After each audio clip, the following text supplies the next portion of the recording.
नमस्कार, स्वागत है आप सबका। मैं हूं पुनीत पाठक और आप देख रहे हैं छत्तीसगढ़ की बात। छत्तीसगढ़ में कांग्रेस पार्टी ने लोकसभा चुनाव के प्रचार का अब एक नया तरीका खोजा है। विरोधी बीजेपी को वो आईना गिफ्ट कर रहे हैं। सीएम ने प्रधानमंत्री को गिफ्ट किया तो दूसरे नेता भी इसी अभियान में शामिल हो गए और अपने अपने धुर विरोधियों को आईना गिफ्ट किया जा रहा है। अब इस सियासी अभियान से वोट बढ़े ना बढ़े, आईनों की बिक्री जरूर बढ़ सकती है। पहले पूरा मामला समझ लें, इसके बाद बात करें। देखें रिपोर्ट।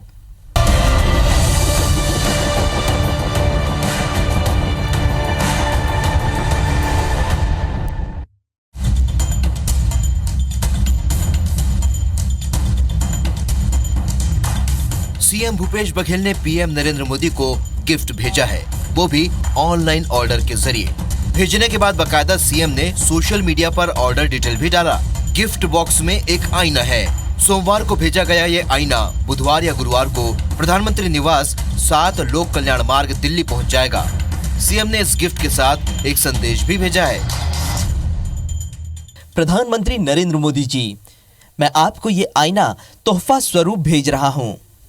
इस आईने को आप लोक कल्याण मार्ग के अपने आवास में किसी ऐसी जगह लगाएं जहां से आप सबसे अधिक बार गुजरते हों, ताकि इस आईने में अपनी शक्ल बार बार देख आप अपनी असली चेहरे को पहचानने की कोशिश कर सकें। सजने संवरने के काम आने वाला आईना अब राजनीति के काम भी आ रहा है। सीएम भूपेश बघेल के साथ ही कांग्रेस नेता करुणा शुक्ला ने पूर्व सीएम रमन सिंह को आईना भेजा है। सीएम का कहना है कि प्रधानमंत्री जी चाय वाले से चौकीदार तक इतनी बार बदल चुके हैं कि वे खुद को नहीं पहचान पाएंगे।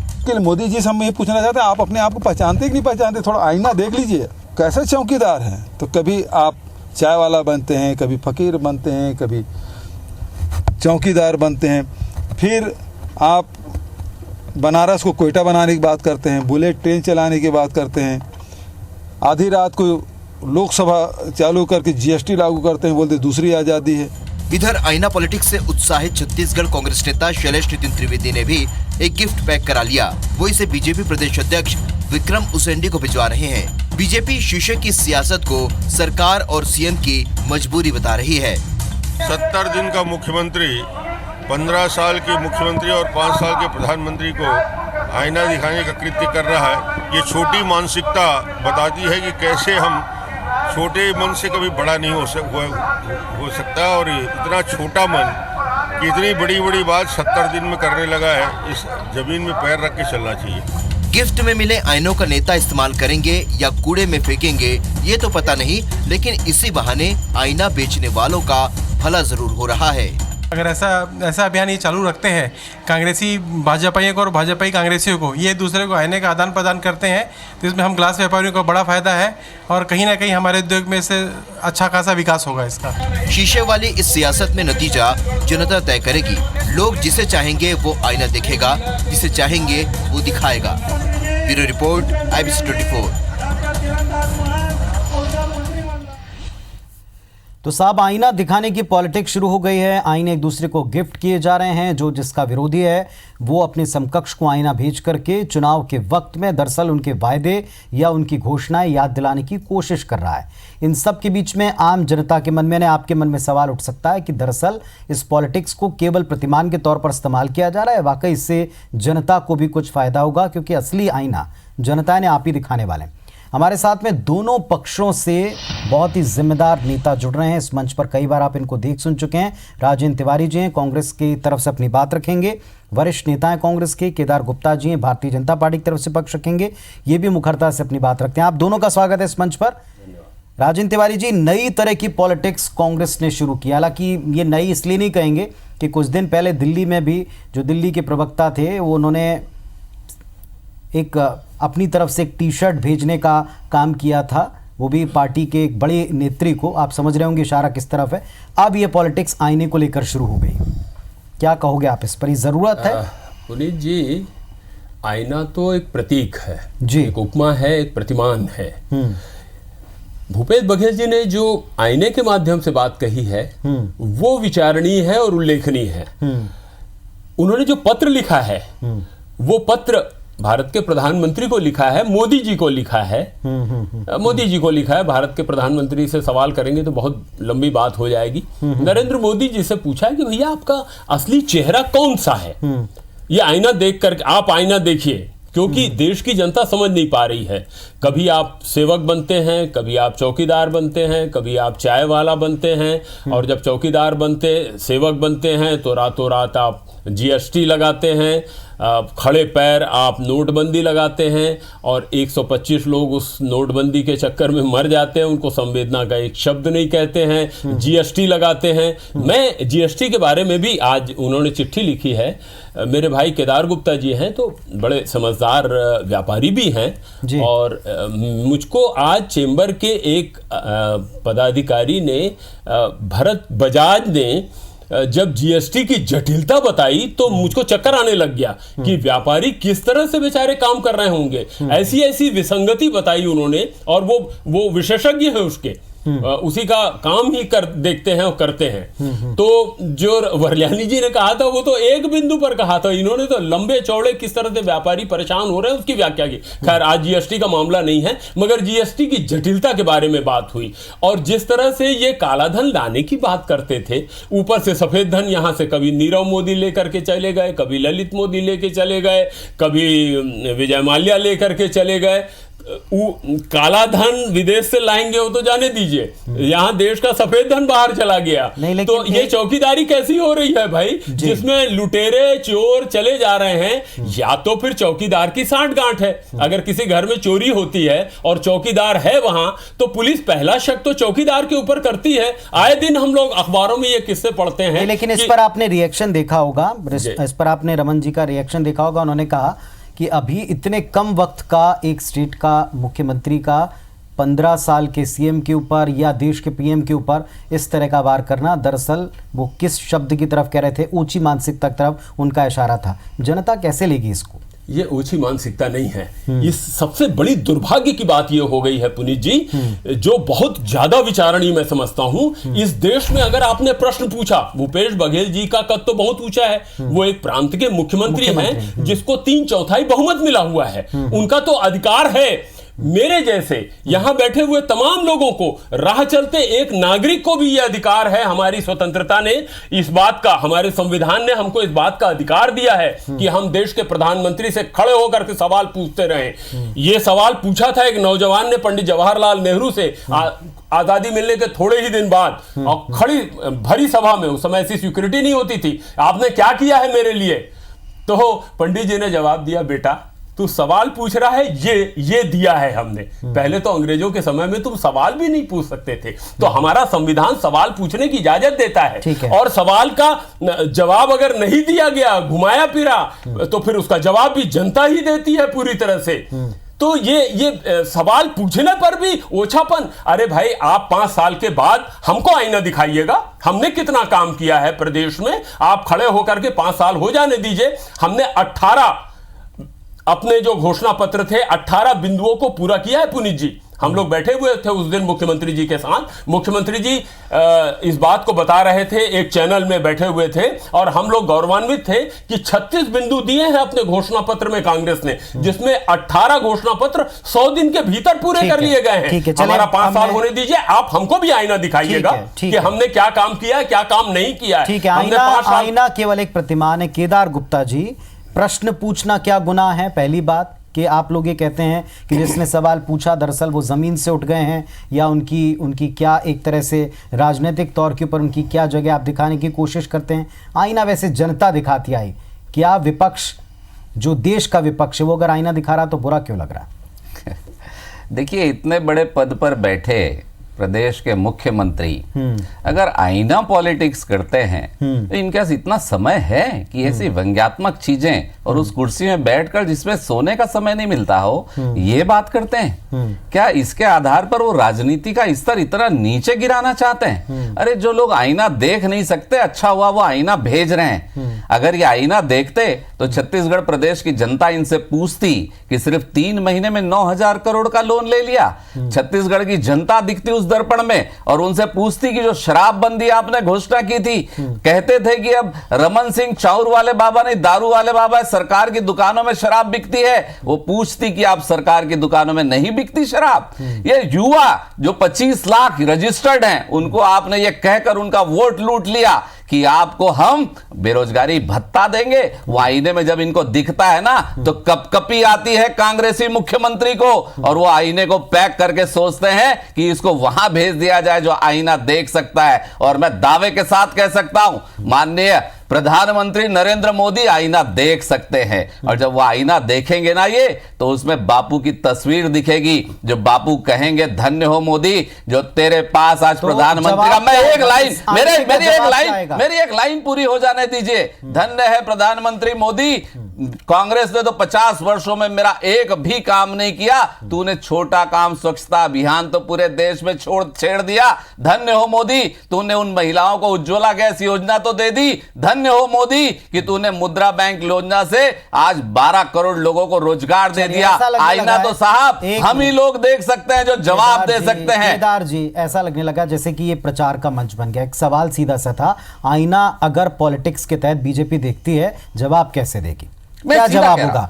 क्या प्रधानमंत्री जी को जो आईना भेजा उसका जवाब आएगा, या आपकी प्रदेश इकाई इसका जवाब देगी? जवाब मैंने दे दिया। एक प्रतिक्रिया हमने देख ली, उस प्रतिक्रिया पर मैंने सवाल पूछ लिया आपके सामने। मैंने जवाब दे दिया कि जो आईना नहीं देख सकते, अच्छा हुआ उन्होंने आईना भेज दिया। आईना देखना सबके बस की बात नहीं है। तिवारी जी अब उत्तर दें इस बात का, आप आईना नहीं देख सकते इसलिए आपने भेजा, ये कहना है मेरे बीजेपी का। अनुज प्रिय केदार की एक बात का, एक तो बहुत अच्छी बात हो गई कि भारतीय जनता पार्टी के लोग आजकल महात्मा गांधी का स्मरण करने लग गए हैं। बहुत अच्छा लगता है मुझे, क्योंकि इन जिन आदर्श को लेकर के और सबसे बड़ी मूर्ति बनाई इन्होंने वल्लभ भाई पटेल की, उन्होंने तो इनकी संस्था पर प्रतिबंध लगा दिया था, वो विषयांतरित हो जाएगा। और दूसरी बात, इन्होंने उज्ज्वला गैस की। अब एक वाक्य का जवाब दूं बहुत समय लगेगा। संक्षेप में देते जाइए जवाब। कल संबित पात्रा वहां पुरी से चुनाव लड़ रहे हैं, इनके प्रवक्ता, बहुत बड़े प्रवक्ता माने जाते हैं वो इनकी पार्टी के। तो वो एक गरीब के घर में खाना खा रहे हैं और फोटो खिंचा रहे हैं, उसको प्रचारित कर रहे हैं। और वो महिला जो खाना बना रही है वो लकड़ी के चूल्हे में बना रही है। कल का अखबार देखिए ना आप, उस फोटो को देखिए, तो इनकी उज्ज्वला योजना का किस तरह से भंडाफोड़ होता है, किस तरह से पर्दाफाश होता है, उसका सबसे बड़ा उदाहरण खुद संबित पात्रा है। मैं एक बात कहना चाहता हूं कि नरेंद्र मोदी जी से जब सवाल पूछा जाएगा, वो आईना जब पूछेगा कि नरेंद्र, एक तो अमीर नजलगढ़ का एक शेर याद आ रहा है कि आईना देखने से नजरें चुराते हैं, जब उनको अपना जब वो अपना जवाब देखते हैं, जब वो जवाब देंगे तो आईना तो पूछेगा उनसे कि भाई आपने कहा था 15 लाख देंगे, चल छोड़ो, आज पुरानी बात हो गई, 15 लाख नहीं आया, कोई बात नहीं। ये बताओ कि आपने कहा था काला धन लाएंगे, क्या हुआ? चलो वो भी पुरानी बात हो गई। आपने कहा था कि एक सर के बदले 10 सर काट के लाएंगे, आप खुद बिना बुलाए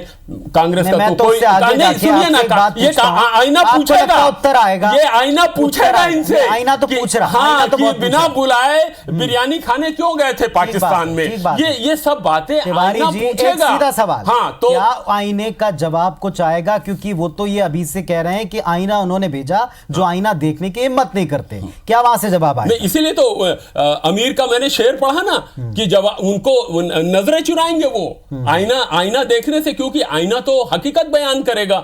और अब तो कुछ आईना और भी सवाल करेगा। जब ये सब सवाल करेगा तो फिर वहां से आवाज आएगी। जैसे ही पूछा काले धन के बारे में, भारत माता की जय, अच्छा ठीक है भाई, ये बताइए कि बिरयानी खाने क्यों गए थे, वंदे मातरम, ठीक है भाई। दूसरा आगे बढ़ जाइए, ये पुलवामा घटना में इतनी बड़ी घटना कैसे हो गई कि इतनी दूर तक आतंकवादी आ गए?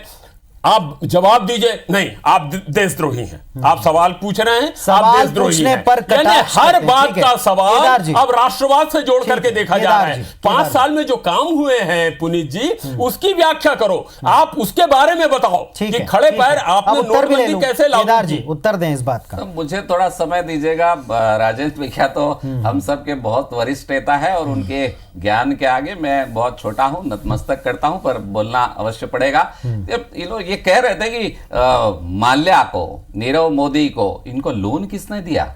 लोन देने वाली कांग्रेस की सरकार थी, ये बात सत्य है। और ये मायावी लोग चैनल्स में चिल्लाते हैं, जो बात सत्य है उसको झूठा करार देने की कोशिश करते हैं। वो तो चौकीदार है जो आज वो लंदन की जेल में है। बोलिए लंदन की जेल में है कि नहीं है? वो माल्या है जिसकी संपत्ति को कुर्क किया जा रहा है। जब इन्होंने बैंक में कोड लगाया मोदी जी ने, तो आज 3 लाख करोड़ रुपए कर्ज का बैंक का जिन लोगों ने गलत ढंग से लिया था वो वापिस आ गया। इसलिए हम कहते हैं कि मैं भी चौकीदार हूं। इसमें कौन सी गलती है? और भैया ने एक शेर कहा कि वो आईने से नजरें चुराते हैं, तो जो नजरें चुराते हैं वही तो आईना बाहर भेजते हैं। आज बड़ा मुश्किल है। ये मुख्यमंत्री जैसे लोग, अरे आईना का मतलब होता आइए ना, आइए और फील्ड में काम करके बताइए कि आज प्रदेश को आप 9,000 से 12,000 करोड़ 90 दिनों में आप कर्ज में दबा दिए, और ये 15 सालों में डॉक्टर रमन की सरकार ने सिर्फ 28,000 करोड़ का लोन लिया था। ये कौन सी आर्थिक नीति है? ये प्रदेश कहां पर चला जा रहा है?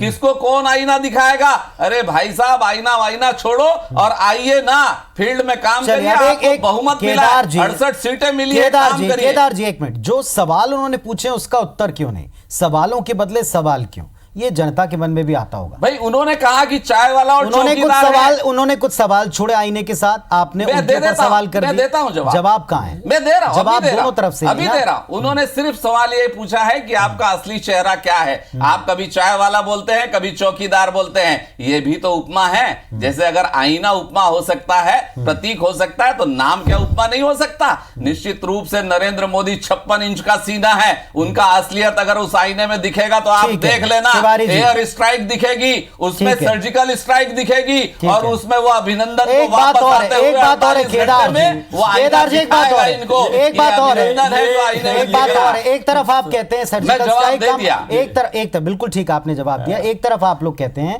कि हम सर्जिकल स्ट्राइक का कतई किसी भी तरीके से राजनीतिक लाभ नहीं लेंगे, लेकिन शायद ही कोई ऐसी डिबेट होती होगी जिसमें दोनों का जिक्र नहीं आता। नहीं, अगर काम हुआ है तो बोलने में दिक्कत क्या है? मैं तो वो भी कहूंगा। फिर आप कहिए क्या मैं इसका इस्तेमाल करते हैं? अरे सरकार ने काम किया। जब ये कहते हैं कि नीरव मोदी को आपने माल्या को पैसा दे दिया, तो मोदी जी ने घर से दे दिया था क्या? अरे कांग्रेस ने घर से दिया था क्या? बैंक से ले गया था। पर सरकारों पर ही तो नाम आता है जिसने। मैं बोलता हूं 2012 में जब उपग्रह तैयार हो गया था तो परमिशन क्यों नहीं दी? अभी परमिशन दी और उसका अच्छे से काम हुआ, घोषणा की, तो क्या जरूरत है ऐसा बोलने की? ये माल्या का और जितने लोगों का उदाहरण दे रहे हैं, पूंजी उद्योगपतियों को दिए जाते तो ठीक है, मगर इस देश में रहे होते तो उनसे वसूल किया जाता, वो भाग नहीं पाते।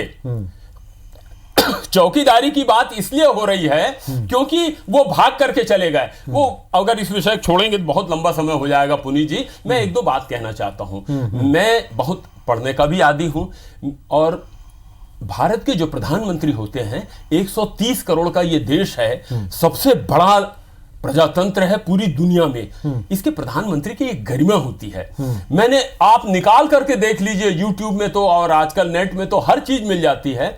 किसी प्रधानमंत्री को मैंने इतना स्तरहीन भाषण देते हुए नहीं देखा। मेरे मन को एक भारत के नागरिक होने के नाते पीड़ा होती है। पॉइंट रखें आप, नहीं, किस तरह का स्तरीय? बहुत हल्के स्तर का कांग्रेस और आतंकवादी, यानी इस तरह से जोड़ने। और जिस कांग्रेस ने अपने 2-2 अध्यक्षों को इस देश के लिए कुर्बान कर दिया, इस देश को आजादी दिलाई, उस समय एक वाक्य अगर बोल दिया होता पंडित जवाहरलाल नेहरू ने कि ये देशद्रोही हैं जिन्होंने अंग्रेजों का साथ दिया, तो आज ये लोग मुंह दिखाने के लायक नहीं होते। मगर नहीं, जिन्होंने साथ नहीं दिया आजादी की लड़ाई में, साथ दिया वो सब देश के निर्माण के लिए। इसीलिए श्यामा प्रसाद जी मुखर्जी को शामिल किया था पंडित जवाहरलाल नेहरू ने कि देश के निर्माण में हमको सबका सहयोग लेना है।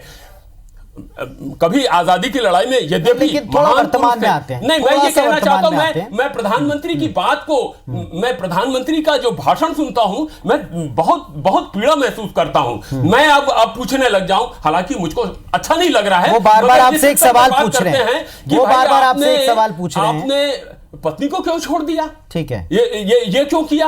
और उससे भी बढ़कर के बात, मेरी तो मां दिवंगत हो गई बचपन से ही। मुझको, मेरे लिए भारत माता से ज्यादा, अब ये गंभीर बात बोल रहा हूं, मेरे लिए भारत माता से ज्यादा मेरी अपनी मां, जिसने मेरे को कोख में जन्म दिया है, मेरे लिए वो पूज्यनीय है।